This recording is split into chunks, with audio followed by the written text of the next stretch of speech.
Good morning, my miracle friends. Lesson 152 from A Course in Miracles. The power of decision is my own. The power of decision is my own. No one can suffer loss unless it be his own decision.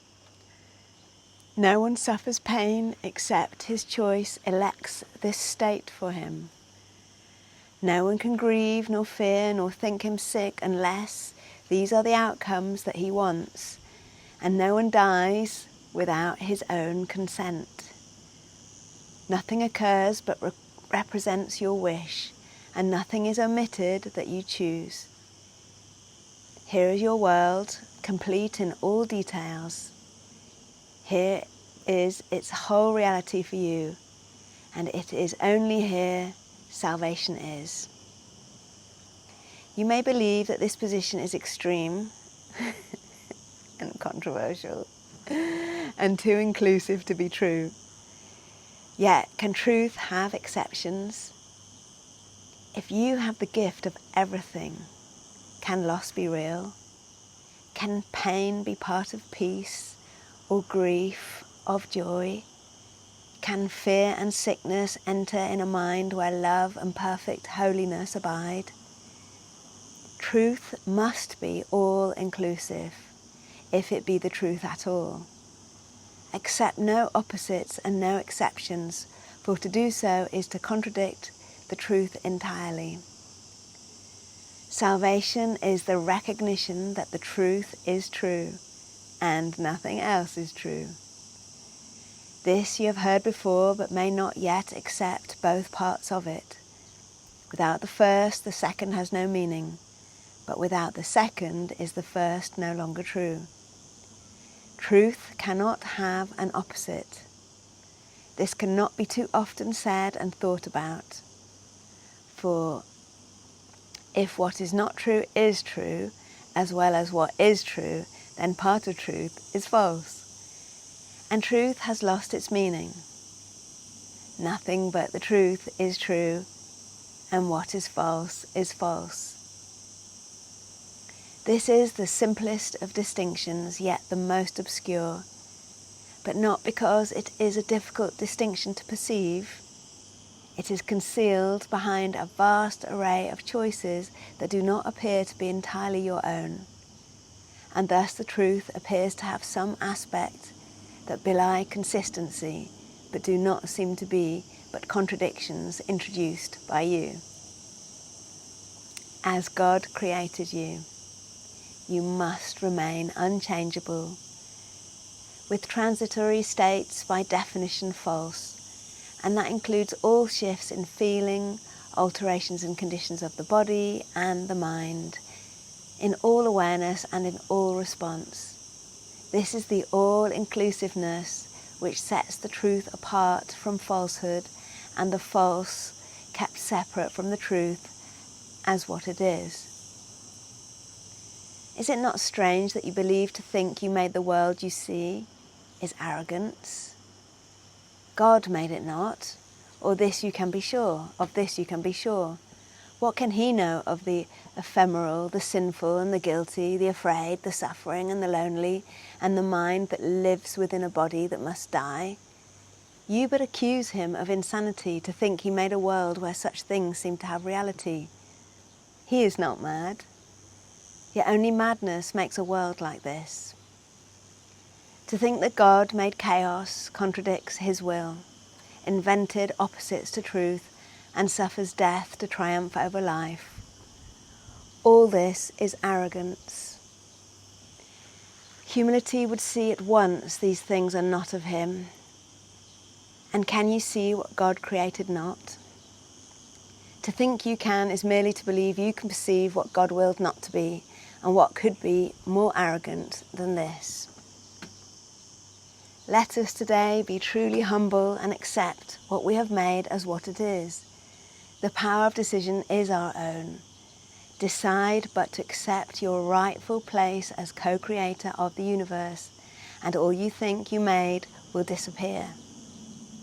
What rises to awareness then will be all that there ever was, eternally, as it is now, and it will take the place of self-deception made but to usurp the altar to the Father and the Son.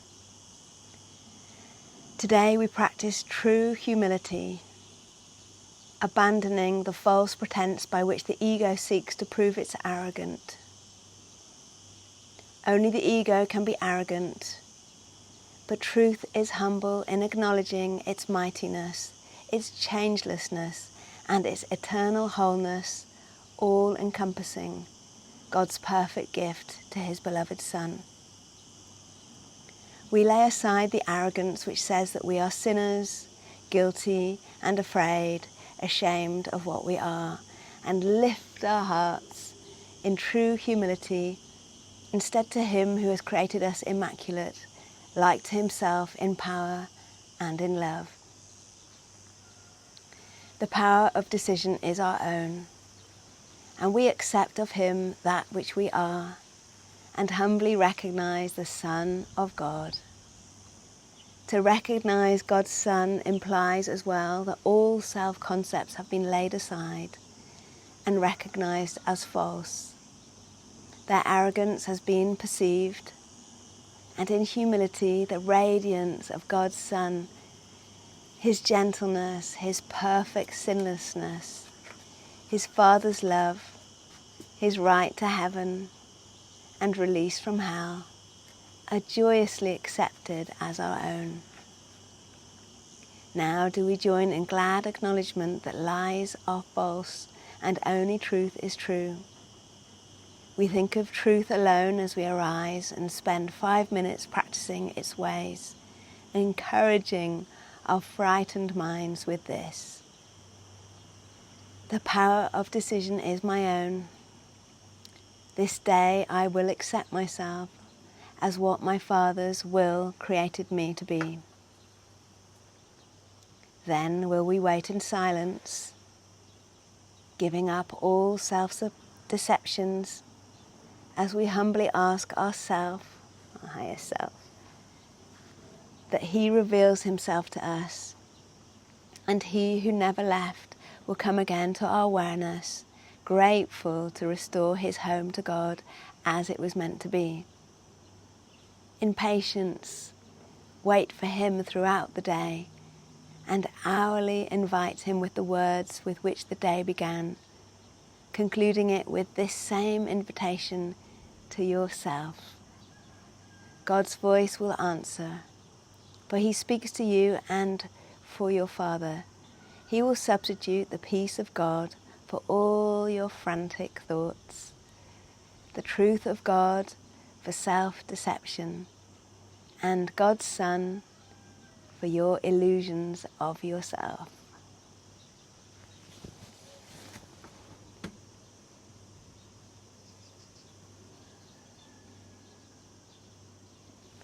The power of decision is my own.